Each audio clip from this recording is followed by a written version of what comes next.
Sunod sa gabos. Alas 12:43. An oras hatod sa Indokang. Leon Extra Strong Beer. Bangis mo! Artrisin Joint Supplement. Bumabagal ang galaw dahil sa joint pain at arthritis. Mag-Artrisin.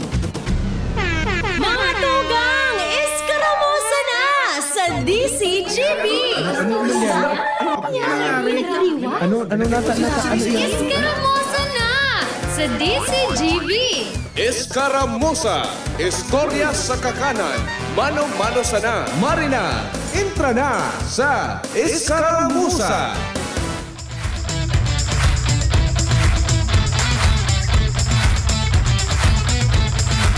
Maray na pagkahapon po sa gabos. Gari na matiyan ko na Kuya Jun init digdi sa laugan bot. Halat daw po muna tamasay ako digdita. I-on ko aircon digdita. So ka-partner ko Kuya Jun kaso bago. Off niya tig off niya si aircon digdi. Aba na Kuya Jun tahabo na kaini mag on po tabi. Tamaliputon man ang gadidi kaso bago paglaog ni. Anyways, maray na pagkahapon po sa gabos na nakantabay sa indang mga harong. Kumusta po kamo? Kumustaan sa indong Lunes? Tabi nga. Aday pa man pala ultimong Lunes kasi ang 31 is Lunes ma. Ano lamang po sa pinagkakabisihan dyan? Magsarabay-sabay kita sa good alauna nin pagkahapon. Mantang kamo po dyan ang nagpapainundag na kan sa indong mga pinangudtuhan. Ako dai pa ako kuya dyan ng ngudto. Kaya tantod, pagkatapos ko. Tapos ka na kuya dyan magkaon? Ay, Rimat, ito kuya dyan na balon mo. Kumusta po ka mo? Si kuya dyan po kaya ang balon niya. Ana paligdi gulay na santol. Pag-arog pa lang kani kuya dyan ng mga edad, nafe-feel ko naman sa pangimati na antigahanap na kuya dyan sa mga tigsasab-sab baga sabi mo. Ika ngayon nagsasabsa. Kaya daw kaya, leto. Tapos ipapalaman mo sa sa tinapay. Tapos may mayonnaise. Ay, maluya po kaya ako dyan. Maray na pag-auto kay Ma'am Tet Aldana Cub, Ravax Animal Bite Center. And congratulations po sa OKFM para sa indang anong na taon? Sa indang Baby, Mama and Family Fair na kakatapos pa sana po kaso hapon. Then ako dyan naguhuron kami kan mga pag-iriba dyan na mahiling na kami ni Momay kan itong twinning baga. Itong halimbawa ngaya, mother, maga fashion show man. Kaso day na kaya kuya dyan kan powers pa kaso hapon. Congratulations po sa pamilya kan OKFM para sa matrayon po tabi na ika-anom na edisyon kan Baby Mama and Family Fair. And congratulations po dyan sa SK Council kan Barangay San Francisco, Legazpi City. Imagine mo kuya dyan kaso hapon, nagbalik loob ako sa pagdalagan. Kaso ang problema kuya dyan, sabi ko, kaya ko gayud niya ako. Mga 3 kilometer lang. Taday ko na kaya pa niya ako 6 kilometer. Wala na kaya kuya Jun practice. Hanggang walking na sana ako. Pero kaso hapon maringan na-survive ko man 3 kilometer. Na puro ahon kuya Jun dyan sa Barangay San Francisco. Kaya ngayon kuya Jun, tigbabati ko kuya Jun piga-piga kang bitis ko. Pati na sa kuyang mga legs. Tagasino man si warm up. Aray kung araw kay Kuya Jun na batak na iniduman sa Torokadon sa Pulanggi. Maray na pag-auto kay Sir Homer Realista Lola. Good afternoon po. Sabi na good noon everyone. Happy Monday po sa Gabos. Oy, duman sa mga miyembros kan Pantawid Pamilyang Pilipino program. As in, walang gutom program. Malinaw po tabi sa indo na ipaliwanag kasubago ni Attorney Miko kan Department of Social Welfare and Development Bicol. Paguna ko mananggad talaga Kuya Jun, si mga 4-piece as in miyembro kan WPG o WGP, walang gutom program. Kada bulan, makakaresibinin 2,000 pesos. Nakulang bagay naman mananggad iyan. Ito pala, one time lang po silang matatawan kaya. So, ibig sabihin, naresibinan ninda iyan na 2,000 pesos kan Hulyo. Ngunit na Agosto, kung na may payout na. Dahil na po sinda kaiyan makakaresebi, dahilan po ang paliwanag kasubago ni Attorney Miko, tama mananggad Kuya Jun, beneficiaryo na sindakan itong assistential financial man para din sa mga 4Ps. May nakatagama dyan Kuya Jun na makabakal ki bagas, makabakal po ki pagkaon, pangangaipo sa oral daw, maging itong mga halimbawa, may alokasyon po kayan para sa pagklasikan mga aki, as in iba pa. And itong walang gutom program, may redemption po tabi. Last time, nagkaigo po kan Miyerkules ni meeting consultation ining Committee on Public Utilities. Diyan po tabi sa Legazpi City Convention Center. Pagbaba ko, nahiling ko duman mga miyembro po kan walang gutom program. Nag-redeem ki bagas, ki bunay Kuya Jun na sarong tray, may pirang subuong manok baga Kuya Jun, may mga gulayon, may upo, may sitaw, may karabasa asin iba pa. Sa personal opinion ko Kuya Jun, ang saling kaning may food redemption, mas effective siya sa hiling ko kasi dito man pigagabos. May mga nagkakapera po baga na mga beneficiaryo kita dyan na kung cash Kuya Jun ang ipigtatao. Medyo may mga nagkakahariling ako kaan Kuya Jun dati na pag payout po baga sa 4Ps. May mahiling ako dyan, may nagbabakal ki bagong cellphone. Pag-araw kayo ning food redemption mismo, at least masisiguro ito talagang alokasyonin, fundo na para sa pambakalin pagkaon. Pagkaon po ang sindang na idadara pa o uli. Ang medyo challenging lang dyan. Kung halimbawa may angad Kuya Jun, hali ka sa sur na parte kan Legazpi, Barangay 70, Barangay Buenavista in San Francisco. Kung beneficiaryo ka kaiyan, lalo na kung venue kang food redemption, medyo tuyuhon, kaya puhan mo tabi inin vehikulo.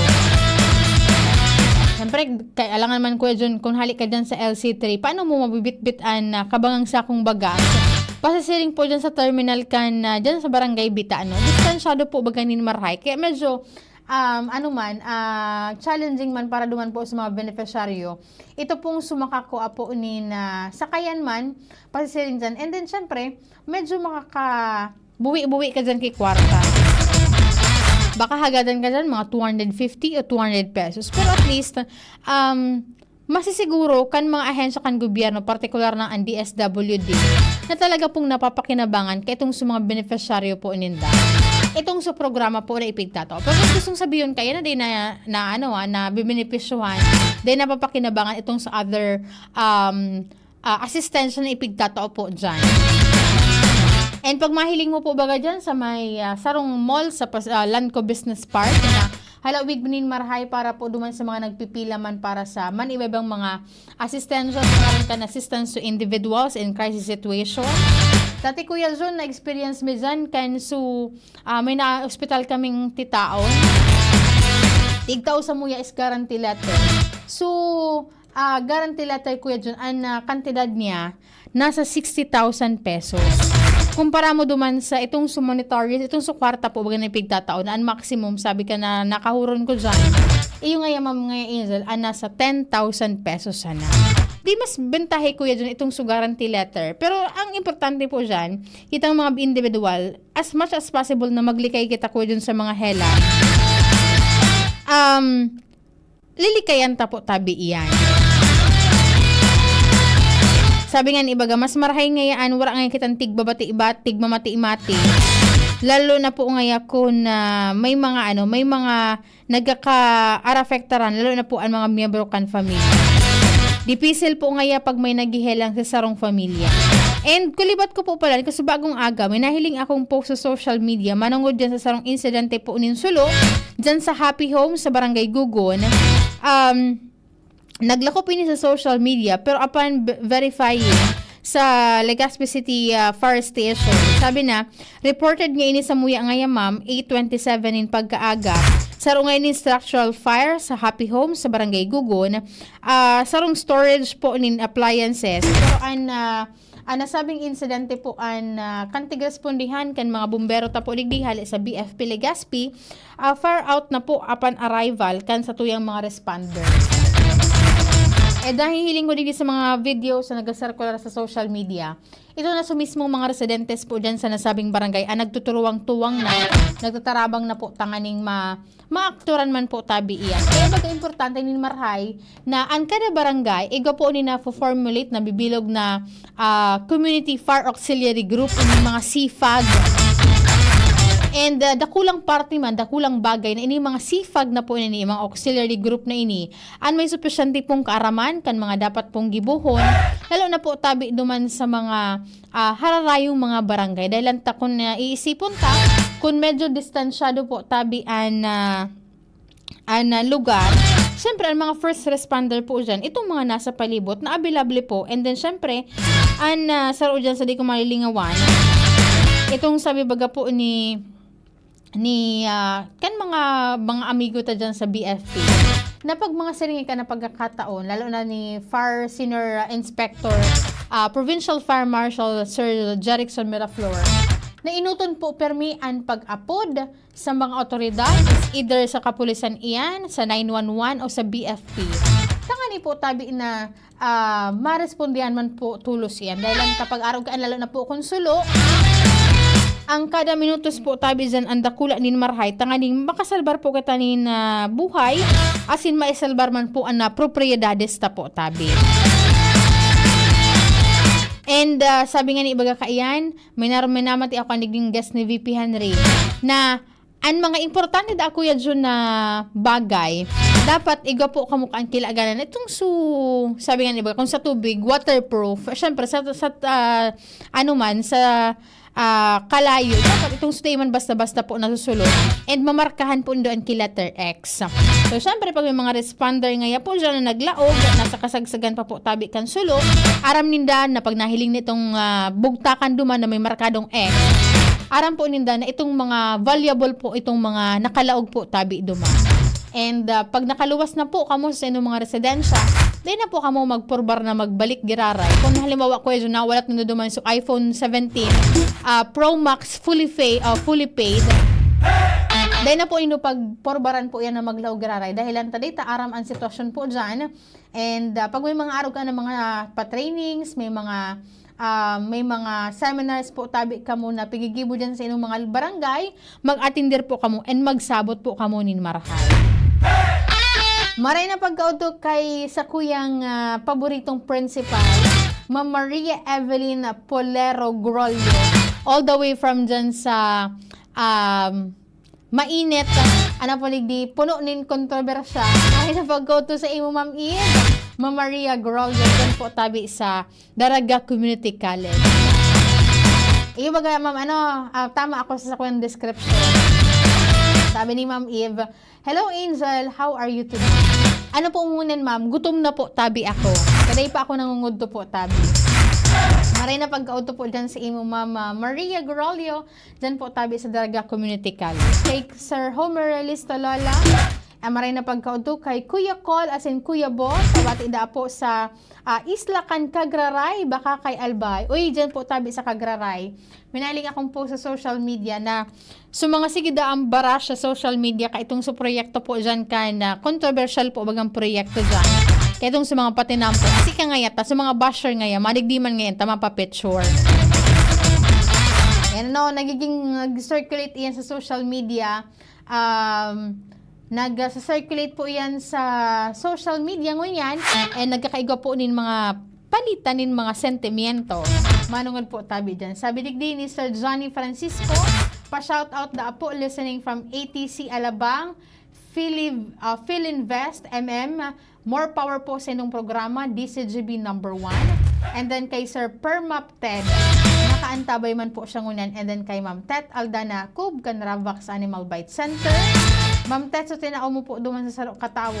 Pigtago niya para dahil mahiling ni Lucas yung sasabi na, hindi ka ngayon nag-kiss ngayon doon ngayon sa tita.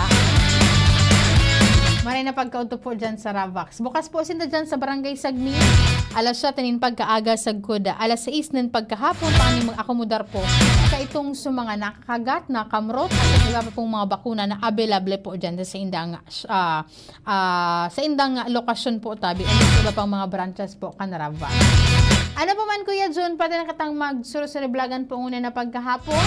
Asa kuya po nakapartner sa Lado Technical si Kuya Jun Napoles, sa IT si Jerome Nico Martinez, asin si EJ Bremen.